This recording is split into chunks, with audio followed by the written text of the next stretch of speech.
лекциянын темасы эгемендүү Кыргызстандын социалдык, экономикалык жана руханий турмушу. Эгемендүү Кыргызстандын социалдык, экономикалык жана руханий турмушу. 1991-жылы Кыргыз Республикасы саясий эгемендүүлүккө көз карандысыздыкка жетишкен.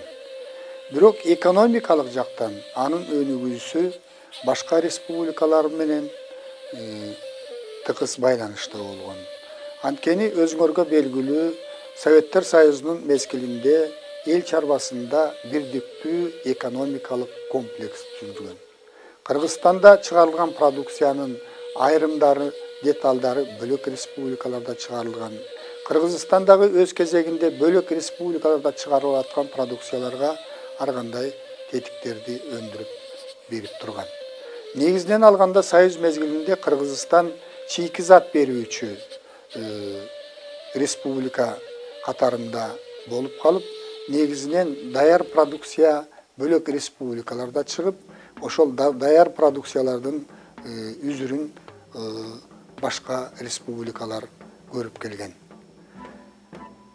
Көз каранды эмес мамлекеттер жарыялангандан кийин Союз мезгилинде түзүлүп калган экономикалык байланыштар үзгүлтүккө учураган.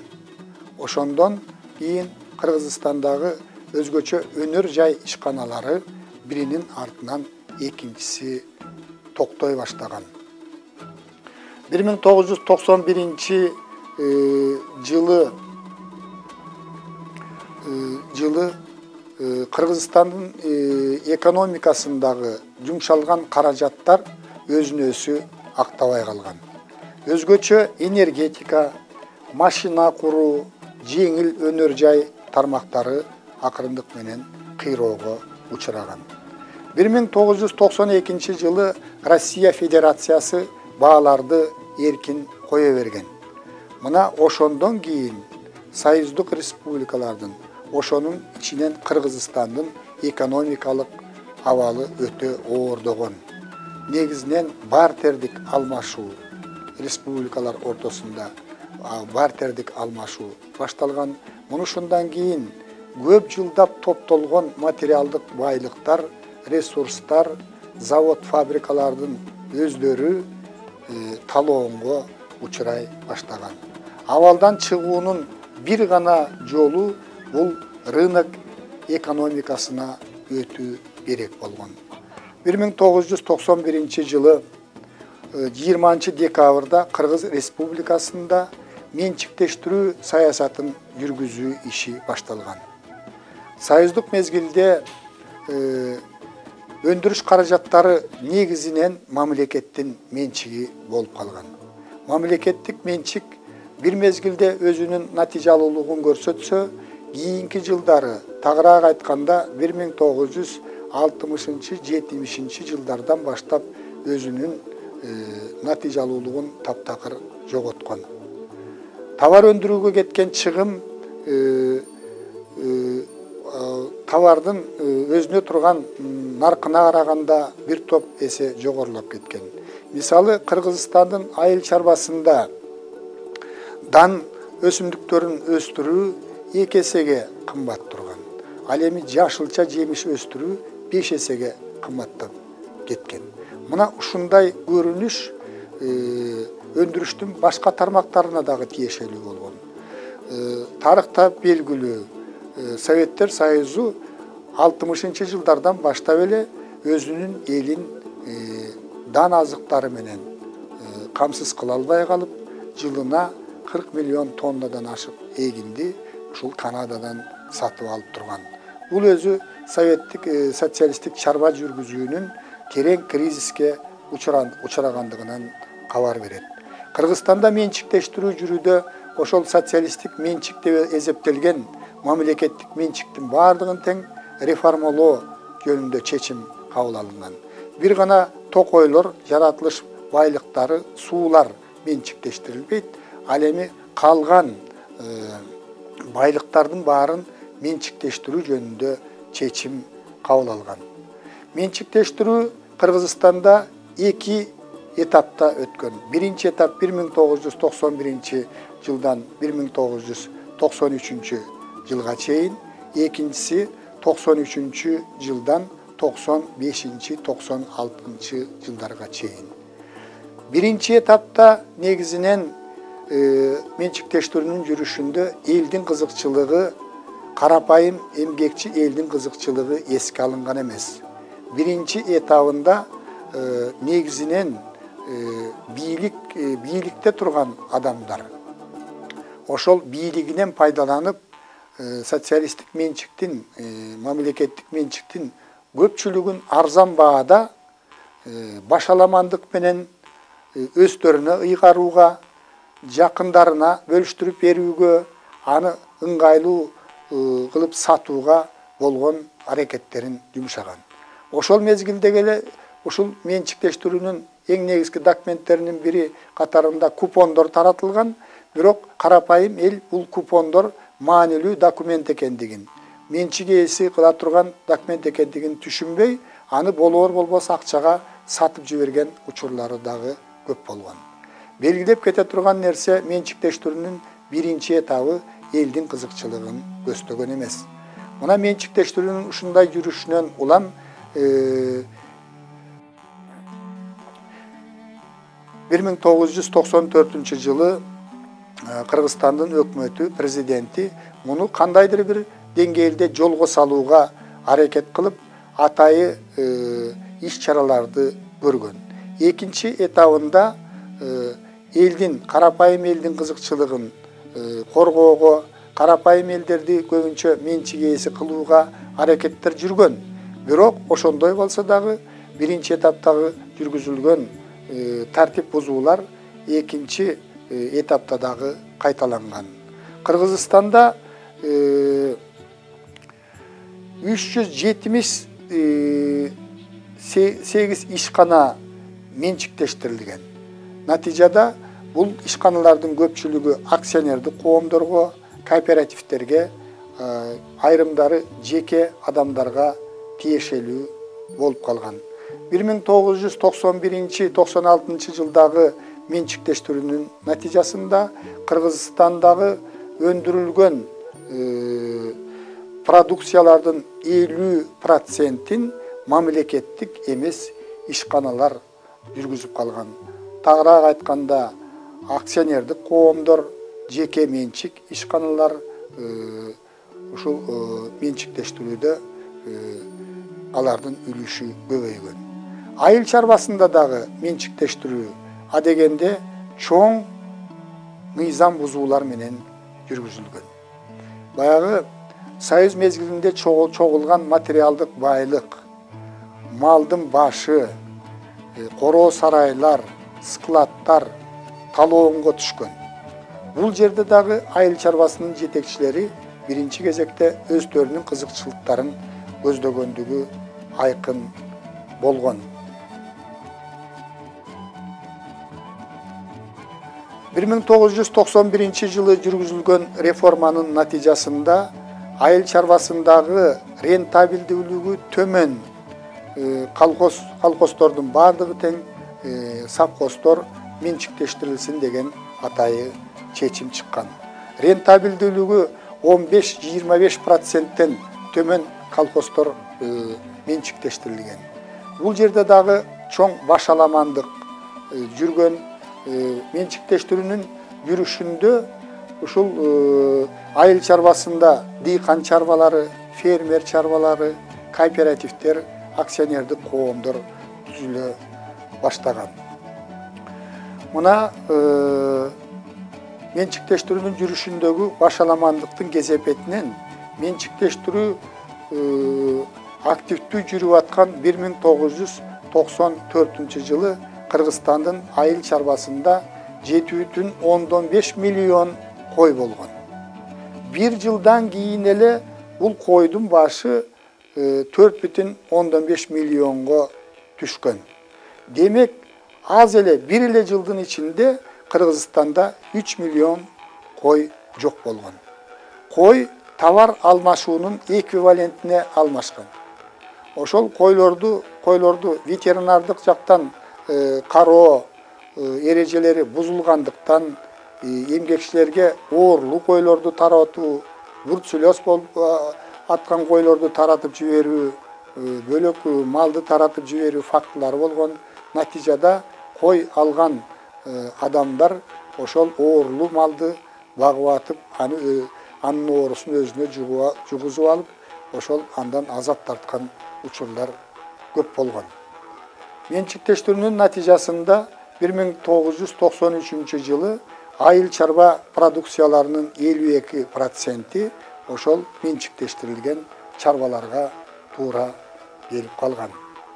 Агрардык реформанын натыйжасында Кыргызстандын айыл чарбасында мамлекеттик менчикке карата монополия жоюлуп, көп укулаттуу экономика түзүлгөн. Айыл эмгекчилеринин арасында менчик ээси болуу сезими пайда болгон. Алар өндүрүшкө жакындаган. Жеке менчиктин киргизилиши дыйкандардын жана малчылардын өндүрүштү көтөрүүгө кылган аракетин жогорулаткан. Эркин баалардын коюлушу менен дыйкандар дагы продукцияны көбүрөөк өндүрүүгө, аны ашыгын базарга сатууга кызыктар болгон. Жетишкендиктерге караганда агрардык реформанын жүрүшүндө көптөгөн зыяндуу көрүнүштөр болгон. Биринчиден, Совет мезгилинде курулган материалдык техникалык база талоонго түшкөн. Эң сонун курулуштар, кашарлар ошол менчикке чыгарылып, аны малдын башын көбөйтүү үчүн пайдаланбастан аларды бузуп кетүү процесси, анын материалдарын башка максатка колдонуу, сатуу иши өтө көбөйүп кеткен. Айыл чарбасынын материалдык техникалык базасынын негизин түзгөн техника талап тоноого учураган. Союздан айыл чарба машиналарынын тетиктери келбей калгандыктан менчикке чыгарылган тракторлор, айыл чарба машиналарынын баардыгы тең бузулуп, четинен иштен чыга баштаган. Биз жогоруда белгилегендей, менчиктештирүүнүн натыйжасында малдын башы, анын продуктуулугу кескин түрдө төмөндөп кеткен. Механизациялоо иши артка чегинип, негизинен айыл чарба жумуштары кол менен бүтүрүлө баштаган. Көпчүлүк айдоо жерлери айдалбай ээн калган. Негизинен айыл жеринде менчиктештирүүнүн натыйжасында жумушсуздук күчөп, элдердин жакырчылыгы мурда болуп көрбөгөндөй деңгээлде төмөндөгөн. 1998 жылы референдум жүргүзүлүп, жерге жеке менчик киргизилген. Ал эми 2000 жылдан баштап жерди сатууга жана сатып алууга улуксаат берилген. Ошентип айыл чарбасында жүргүзүлгөн реформанын натыйжасында 2002 жылы айыл чарбасында өндүрүлгөн продукцияларынын 90% ушул жаңы түзүлгөн дыйкан, фермер чарбаларына, акционердик коомдорго жана кооперативдердин үлүшүнө туура келген. Эми эгемендүү Кыргызстандын руханий маданиятына кыскача токтололу. Эгемендүүлүктүн жылдарында руханий маданияттын негизин түзгөн билим берүүгө өзгөчө көңүл бурулган. Бул тармакты реформалоо үчүн 1992 жылы билим берүү жөнүндө мыйзам кабыл алынган. Натыйжада өлкөдө жаңы типтеги мамлекеттик жана жеке менчик мектептер, лицейлер, гимназиялар, ошондой эле жогорку окуу жайлары пайда болгон. Билим берүүчү окуу жайларда Кыргызстанда 1 миллион 100 миңден ашык окуучу студенттер билим алган. Аларга 100 миңден ашуун мугалим, профессор, окутуучулар сабак берген. Mектептин материалдык техникалык базасын чыңдоого, жаңы мектептердин имараттарын курууга көңүл бурулган. Жаңы университеттер ачылып, эл аралык жогорку окуу жайлары иштей баштаган. Эгемендүүлүктүн жылдарында Кыргызстандын жогорку окуу жайларынын саны 52-ге жетип, аларда 60 миңдей студент 250 адистик боюнча билим алган. 2012-2013 окуу жылдарында жогорку окуу жайлары эки баскычтуу, тактап айтканда бакалавр жана магистрлерди даярдоого өткөн. Ал эми жалпы билим берүүчү орто мектептерде 3 баскычтуу билим берүү ишке ашырылган. Кыргызстанда 100ден ашык атайын кесиптик техникалык окуу жайлары иштеген. Аларда 30 миңден ашуун жаштар кесиптик билим алган. Бирок жогорку окуу жайларынын бүтүрүүчүлөрүн, ошондой эле атайын кесиптик техникалык окуу жайларды бүтүргөн адистерди ишке орноштуруу маселеси чечилбей келүүдө. Азыркы учурда Кыргызстанда илим тармагын реформалоого, илимдин турмуш менен байланышын чыңдоого, илимий изилдөөлөрдүн натыйжалуулугун көтөрүүгө өзгөчө көңүл бурулууда. Эгемендүүлүктүн шартында кыргыз элинин өз тарыхына болгон кызыгуусу жогорулады. Кыргызстан тарыхы бардык окуу жайларында милдеттүү түрдө окутула баштады. Жаңы муундагы оригиналдуу окуу китептери жазылды. Кыргызстандыктардын патриоттук рухун көтөрүү максатында тарыхка болгон кызыгуусун канааттандыруу максатында Ош шаарынын 3000 жылдыгы, 1995 жылы Манас эпосунун 1000 жылдыгы, 2003 жылы Кыргыз мамлекеттүүлүгүнүн 2200 жылдыгы, 2016 жылы Жусуп Баласагындын 1000 жылдыгы, ушул эле жылы Кыргыз элинин улуттук боштондук үчүн күрөшүнүн 100 жылдыгы белгиленди. Кыргыз элинин көз карансыздыгы, жеринин бүтүндүгү үчүн, кыргыз мамлекеттүүлүгү үчүн күрөшкөн инсандар тарыхта өз ордун тапты. Айрымдарына эстеликтер орнотулду. Эгемендүүлүк шартында Кыргызстанда адабият менен искусствода жаңы нукта акырындык менен өнүгө баштады. Ата-бабалардан калган улуу мурастарга өзгөчө көңүл бурулууда. Аларды кайрадан жаңылоо иши жүрүп жатат. Манасчылардын, төкмө акындардын жаңы мууну калыптанып өнүгүүдө. Таласта Манас ордо, Бишкекте Манас айылы курулду. Искусствонун очоктору, театрлар менен музейлердин иштери жанданууда. Жазуучулар менен акындар тарыхты, турмушту реалдуу чагылдырган, тарбиялык мааниси жогору чыгармаларды жаратууга аракет кылууда. Кыргыз кино чеберлеринин да жаңы мууну өсүп чыгууда. Жыйынтыктап айтканда, эгемендүүлүктүн шартында кыргызстандыктар өлкөбүздүн экономикалык, социалдык жана маданий жактан өнүгүшүнө аракет жасоодо. Бул аракеттер Кыргызстанды өнүккөн мамлекеттердин катарына кошот деген ишеничибиз чоң.